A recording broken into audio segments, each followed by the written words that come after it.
Okay, today we're going to be looking at our second lecture for Unit 4, and it's going to be focusing on the Protestant Reformation. So let's go. Time period, Europe, 1500s, during the Renaissance, which I said last time was anywhere between the 14th and 17th centuries. And what we're going to look at is that most people in Europe at this time are Christians belonging to the Catholic Church. The Catholic Church is very powerful. It's almost hard to even express how powerful the Catholic Church is because it's so drastically different than it is in modern times. The leader of the Catholic Church is the Pope, and at this time it is Pope Leo X, this lovely man. And what we're going to see is some of the causes, the basic causes for the Reformation are as follows. Socially, we see that humanism, remember the intellectual movement driving the Renaissance, is leading people to question the church. It was all about education, thinking rationally and for yourself. And then the printing press is going to allow these ideas to spread, which we also talked about last lecture. Politically, the monarchs of Europe are going to begin challenging the church and the Pope's power. Like I said, the Catholic Church is so powerful, more powerful than leaders of countries at this time.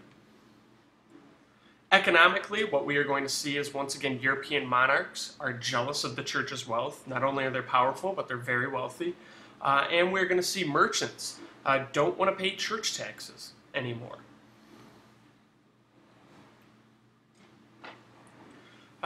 So where does the church gain its wealth from?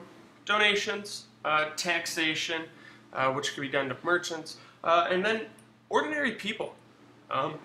Ordinary people pay their dues, and we're going to look at ultimately why this is a big issue. In case you didn't know, when people have wealth and power, it tends to be abused. And I don't want to make it out to seem that the Catholic Church was all bad by any means. A lot of this wealth goes towards good things and good deeds. But when you have so many people and so much wealth, negative things will happen. What are some of these abuses? We see the buying and selling of church offices, appointing relatives to positions of power. Remember, these positions are worth not only power but wealth. And then holding two or more positions, the idea of pluralism. But the biggest abuse, the biggest problem we are going to see is the sale of indulgences. Well, what's an indulgence? It's the idea that people could have sins forgiven through good deeds, or if they confessed their sins. Well, what ends up happening is we are going to see the church sell these. Essentially, people believe they can buy their way into heaven. They can repay their sins literally in payment. And because of this, we're going to see church leaders live lavishly. So much so that they're going to actually have to fight off Italian princes and foreign rulers for control of the church. But we're going to see that's not going to be their only problem. Leads me to this man, Martin Luther. Martin Luther is a German monk, and he is going to be critical of the Catholic Church. And really this is driven because he is a Christian humanist, and he's going to begin speaking out against the church abuses and corruption that he sees taking place. And really, this is going to start with his objection to Johann Tetzel of Wittenberg. Essentially, Tetzel is offering the sale of indulgences to help rebuild St. Peter Cathedral, which is in Rome. Martin Luther doesn't think this is right. And what Luther is going to do is he's going to write what is known as the 95 Theses. Essentially 95 arguments against indulgences.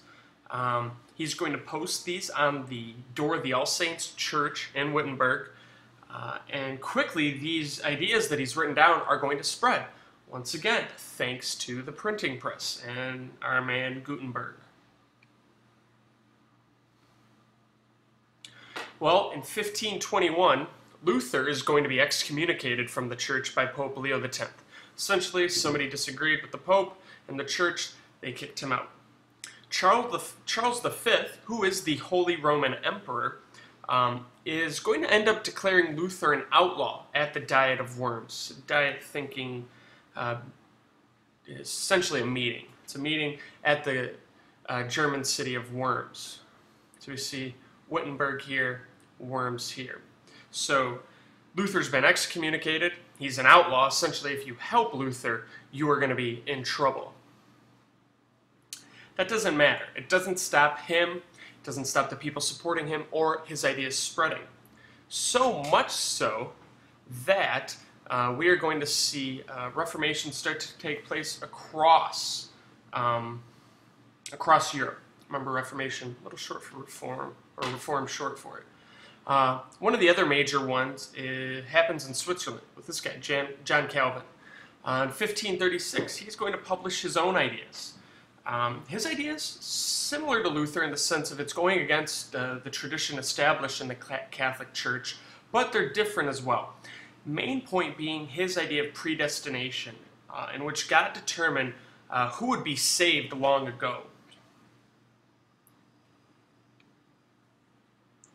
So we can kind of get a feel by looking at this table as to some of the differences between Catholicism, Lutheranism, people who followed Luther, and Calvinism, people who followed Calvin. As you can see, salvation, between the three different ideas. Head of the church, three different ideas. One area where Lutherans and Calvinists agree is in the idea of sacraments, along with the importance of the Bible and how belief is revealed. So like I said, Lutherans and Calvinists share some ideas, but not all. The Peace of Augsburg. Charles V, the Holy Roman Emperor at this time, tries to force German princes back into the Catholic Church. Essentially, after Luther and his ideas got out, German princes kind of saw it as their opportunity to strike back at the Catholic Church and the Holy Roman Empire. And so what we are going to see is that in 1555, in the Peace of Augsburg, this is going to allow each prince to choose which religion his region will follow, whether it be Catholic or Lutheran. And so what we see is a split in the Holy Roman Empire. You can see the empire, which is outlined in red, and you can see the three distinct colors. Still predominantly Catholic and green, but also with some Lutheran mixed in and some small sects of Calvinists as well.